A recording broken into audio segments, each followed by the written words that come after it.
Hello बच्चों, कैसे हैं आप। आज हम लोग 11th क्लास के फिजिक्स का पहला चैप्टर द फिजिकल वर्ल्ड के बारे में पढ़ेंगे। हम लोग जान रहे हैं कि एनसीईआरटी बुक्स है और उसी के अकॉर्डिंगली हम लोग को चलना है। तो चलिए हम लोग आज फिजिकल वर्ल्ड के बारे में चर्चा करते हैं।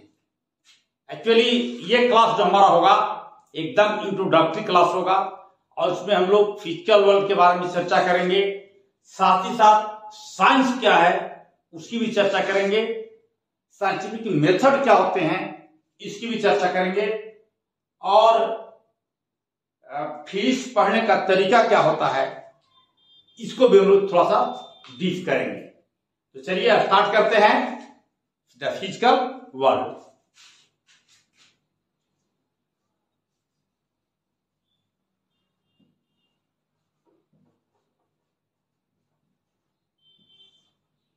फिजिकल वर्ल्ड का मतलब होता है the world we see around us. The world we see around us. हम लोग जो अपने चारों ओर देखते हैं, जो संसार देख रहे हैं वही फिजिकल वर्ल्ड है। तो हम लोग अपने चारों ओर क्या देख रहे हैं, हम यहाँ हैं, हम लोग ऊपर में हम लोग यहाँ देख रहे हैं सन, इधर है मून, इधर है स्टार,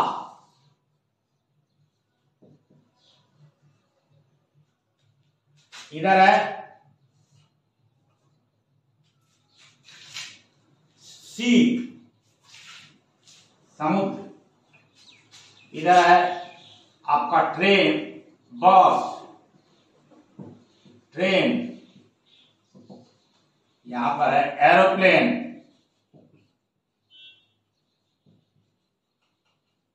यहां पर है ट्री,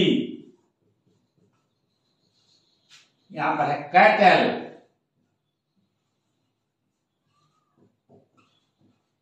यहां पर है प्लांट्स, कारखाने।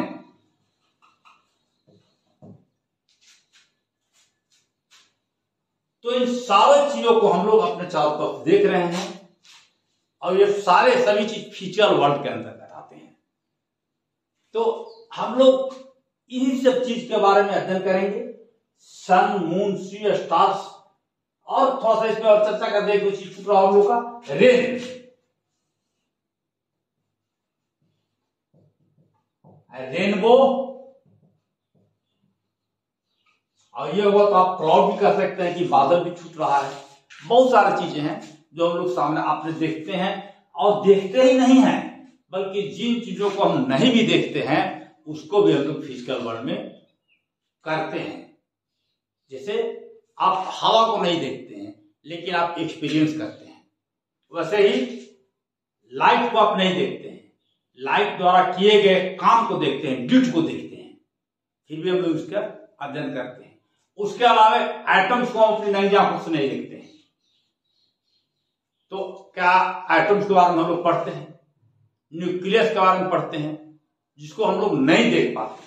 तो इसका मतलब जिसको हम लोग नहीं देखते उसको हम लोग कहते हैं माइक्रोस्कोपिक, मतलब बहुत छोटे चीज माइक्रोस्कोप देखा जाता है तो उसी सब बना माइक्रोस्कोपिक। और जिसको देखते हैं बहुत बड़े बड़े, जैसे सूर्य, तारे, चंद्रमा, ग्रह, नक्षत्र, तो ये सब हो गए मैक्रोस्कोपिक। मैक्रोस्कोपिक दो शब्द है, एक है माइक्रोस्कोपिक और दूसरा है मैक्रोस्कोपिक।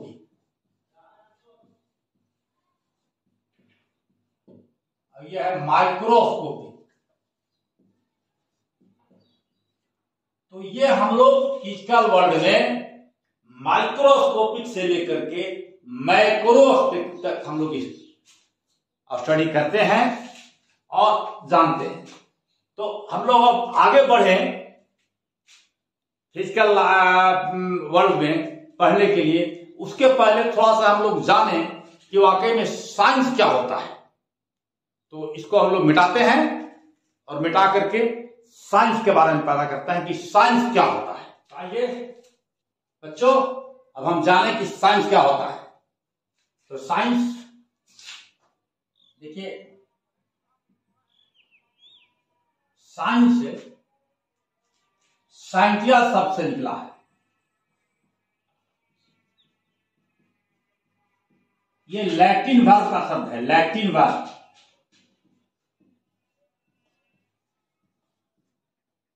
और इसका मतलब होता है नॉलेज।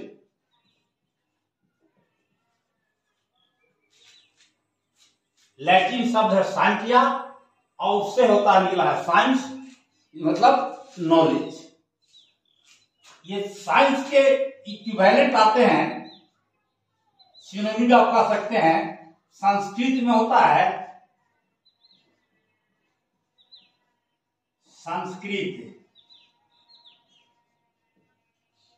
में विज्ञान और अरेबिक में इल्म या इल्म। ये साइंस का इक्विवेलेंट शब्द है। अब ये नॉलेज क्या है?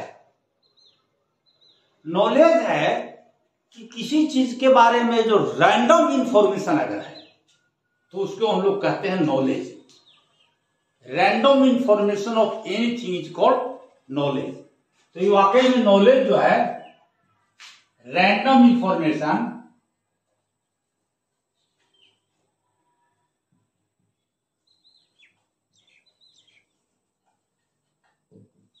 ऑफ एनीथिंग और हैपनिंग, घटना का, किसी घटना का रैंडम इंफॉर्मेशन हो तो है नॉलेज। थोड़ा और हम इसको डिस्कस करेंगे, चर्चा करेंगे, समझने की कोशिश करेंगे कि नॉलेज क्या है और साइंस क्या है। अब किसी चीज का अगर सिस्टमेटिक इंफॉर्मेशन हमारे पास में है और वह इंफॉर्मेशन साइंटिफिक मेथड को फॉलो करता है, साइंटिफिक मेथड द्वारा मिला है, तो हम उसे साइंस कहेंगे। तो ये हमारा है information gained by systematic method, या सिस्टमेटिक इंफॉर्मेशन कह सकते हैं, सिस्टमेटिक इंफॉर्मेशन ऑफ एनीथिंग और हैपनिंग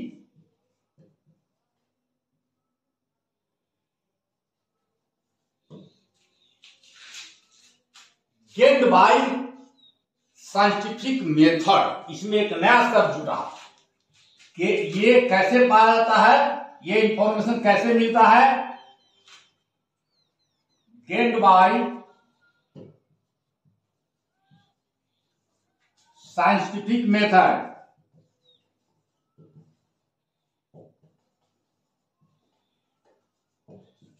साइंटिफिक मेथड से ये मिलता है। थोड़ा सा हम लोग और समझने की कोशिश करते हैं। असल में ईंट पत्थर तो सब होते हैं मटेरियल नाम, और ये जो है नॉलेज और साइंस एब्स्ट्रैक्ट नाम है।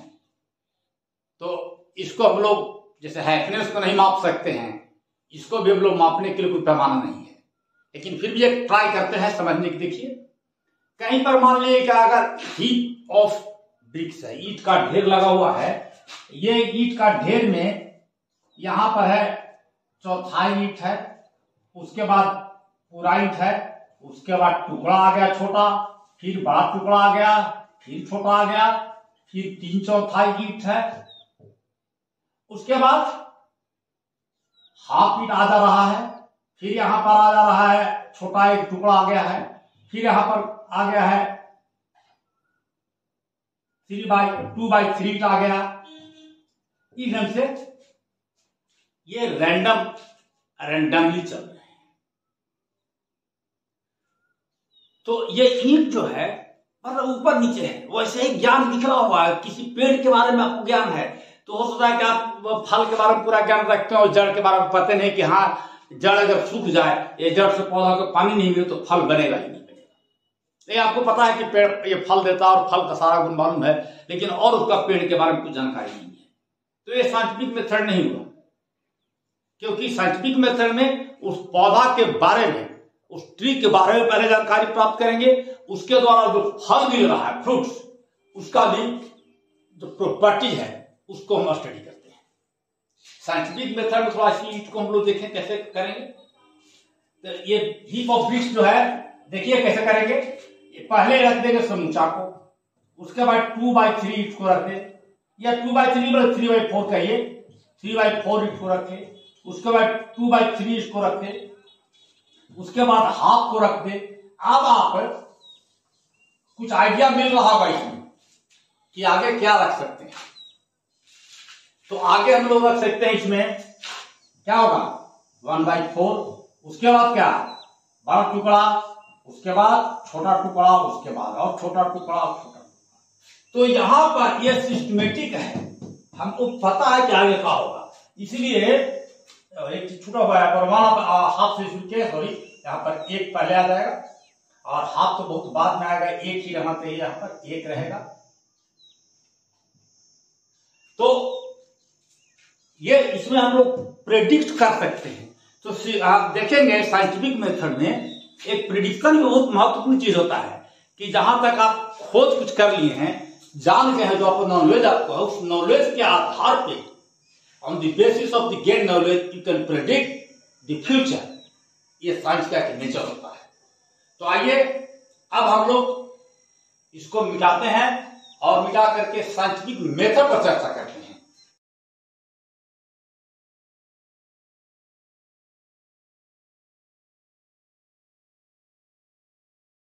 तो आइए अब हम लोग साइंटिफिक मेथड के बारे में पढ़ते हैं, क्योंकि अब हम लोग को साइंस को साइंटिफिक मेथड से हम लोग डिफाइन कर रहे हैं। तो क्या साइंटिफिक मेथड है, इसके बारे में लोग चर्चा कर रहे हैं। देखिए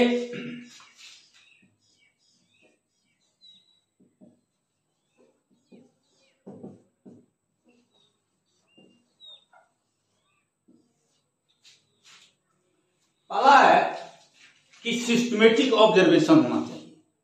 किसी भी घटना को आप देख रहे हैं तो लगातार उसे देखिए और उसको ऑब्जर्व कीजिए।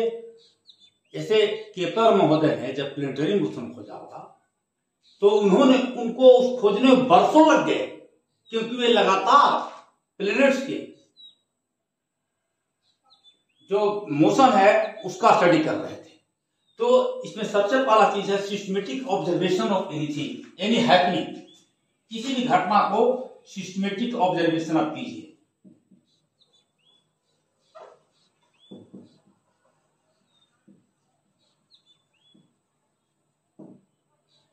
ऑब्जर्वेशन किया है।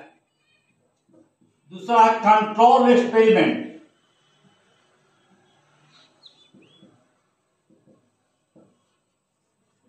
देखिए ये दोनों जो है वाकई में इंटरचेंजेबल है। एक्सपेरिमेंट करके भी हम लोग ऑब्जर्वेशन कर सकते हैं सिस्टमेटिक, या सिस्टमेटिक ऑब्जर्वेशन करके तब एक्सपेरिमेंट कर सकते हैं। जैसे एक्सपेरिमेंट करें तो लगातार उसको भी ऑब्जर्व करेंगे, अगर किसी को ऑब्जर्व करेंगे तो उसके बाद उसको फिर एक्सपेरिमेंट पर लाके देखेंगे क्या सही हो रहा है कि नहीं हो रहा है। और ऐसा करके लगातार ऑब्जर्वेशन करके जो हम लोग सोचते हैं तो कुछ तर्क देते हैं, रीजन देते हैं, रीजनिंग करते हैं।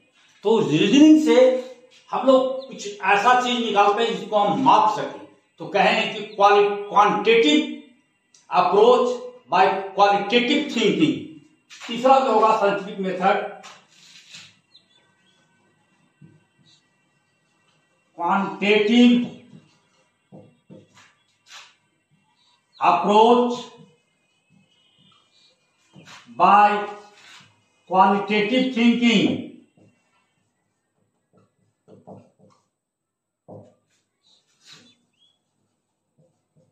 इसका मतलब क्या हुआ जी? इसका मतलब हुआ जैसे आप जो न्यूटन ने यह सोचा था कि सेव जब गिर रहा है तो धरती पर गिरा, ऊपर क्यों नहीं गिरा। तो उसने और बहुत सारी चीजों को देखा होगा कि पहाड़ पर से पत्थर गिरता है तो नीचे गिर जाता है। अगर ऊंचा मकान से हम कहीं कोई पत्थर गिराते हैं तो अभी नीचे गिरता है, ऊपर क्यों नहीं जाता है। या किसी को ऊपर फेंकते हैं हम लोग तो वापस धरती को लौट के चला आता है। तो इसको उसने ऑब्जर्व लगातार किया, एक्सपेरिमेंट किया और लॉजिक दिया। Qualitative thinking means reasoning thinking, reasoning thought, logic ढंग से सोचना, रीजनिंग ढंग से सोचना कि अगर ऐसा हो रहा है तो ऐसा होना चाहिए। और ऐसा करने के बाद उन्होंने उस लॉ को मैथमेटिकल मॉडलिंग किया, मतलब मैथमेटिक फॉर्मूला है। ये जो हम लोग करते हैं क्वांटिटेटिव अप्रोच, तो एक ढंग का मैथमेटिकल अप्रोच हम लोग बनाते हैं। ये वास्तव में मैथमेटिकल अप्रोच है, मैथमेटिकल पर हम मैथमेटिकल काम करते हैं उसका, और तब हम लोग निकालते हैं mathematical modelling.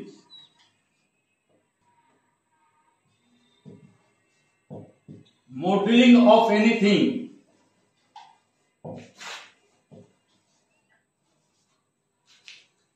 Of any law, किसी लॉ का, किसी थ्योरी का हम लोग मैथमेटिकल मॉडलिंग निकालते हैं। जैसे न्यूटन महोदय ने निकाला था F = G m1 m2 upon r²। This is very famous Newton's gravitation law, और यह लॉ पूरे यूनिवर्स के लिए लागू होता है। मतलब आप जो संसार में बहुत सा चीजें जो आप देखते हैं चारों तरफ फिजिकल वर्ल्ड में, जो बड़े बड़े जो आपको नेकेड आंख से दिखाई पड़ता है, तो इसको हम लोग कहते हैं मैक्रोस्कोपी। ये मैक्रोस्कोपिक थिंग है, और जो दिखाई पड़ता है जिस क्षेत्र में, तो हम लोग कहते हैं कि मैक्रोस्कोपिक डोमेन। साइंस की भाषा हो गई मैक्रोस्कोपिक डोमेन। तो ये मैक्रोस्कोपिक डोमेन, और जो दिखाई नहीं पड़ता है माइक्रोस्कोपिक डोमेन। हम लोगों ने साइंस में कहा था फिजिकल वर्ल्ड में कि हम लोग जो देखते हैं उसको पढ़ते हैं, लेकिन यह भी कहा था कि बहुत चीजों को हम नहीं देखते हैं।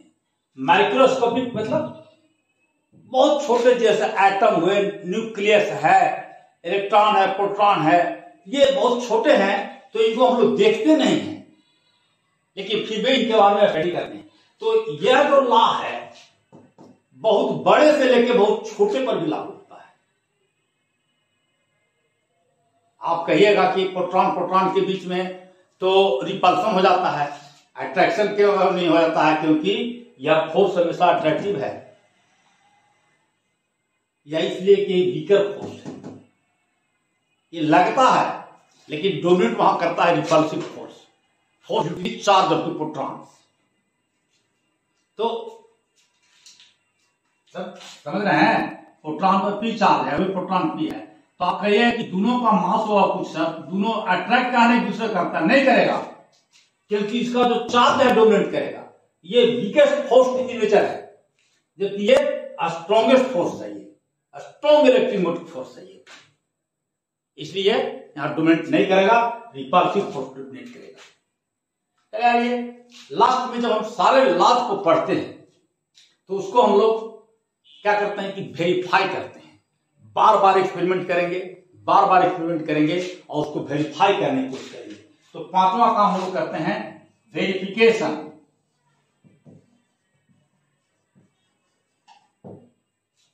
और जब वेरिफिकेशन हम करते हैं, बार बार लॉ को लाते हैं और हर बार हम वही चीज अगर पाते हैं, वही चीज देखते हैं, तो इसका मतलब हमारा लॉ सही है, और तब हम लोग आगे क्या होगा इसको हम लोग प्रेडिक्ट कर सकते हैं। तो लास्ट में 6 हम लोग कहेंगे प्रेडिक्शन।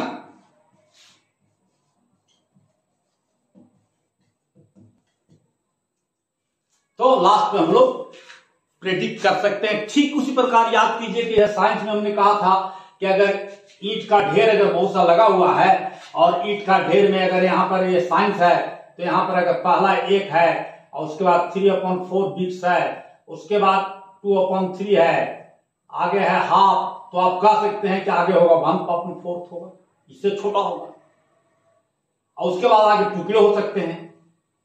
तो ये प्रेडिक्शन हम लोग करते हैं, जब बार बार लॉ को तो आगे क्या हो सकता है घटना, इसको प्रेडिक्ट करता है साइंस में।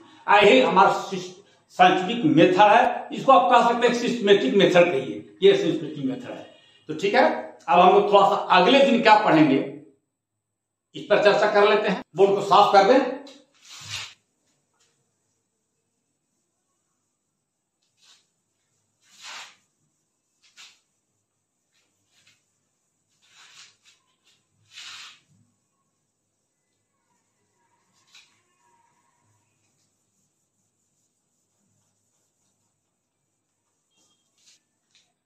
नेक्स्ट डे हम लोग चैप्टर पर आ जाएंगे फिजिकल वर्ल्ड, और उसका पहला चीज पढ़ना है कि व्हाट इज फिजिक्स, फिजिक्स क्या है। दूसरा है स्कोप एंड एक्साइटमेंट, इसका क्या क्या एरिया है, किस किस एरिया में हम लोग पढ़ेंगे। आप पढ़ने से फायदा क्या है, एक्साइटमेंट क्यों, कैसे हम लोग एक्साइटमेंट जगता है आगे जानने की क्यूरियोसिटी होती है, इसको देखेंगे हम। थर्ड है कि रिलेशन क्या है इसका, किससे, relation to technology and society. होता है फंडामेंटल फोर्सेस इन नेचर, पूरे संसार में, पूरे नेचर में बहुत सारे फोर्सेस नहीं हैं, बल्कि कुछ फोर्सेस ही हैं जो कि दिखाई पड़ता है, वही तरह तरह का को ऑपरेट करते हुए देखते हैं। फंडामेंटल फोर्सेस इन नेचर, और लास्ट मेरा नेचर ऑफ फिजिकल लॉ।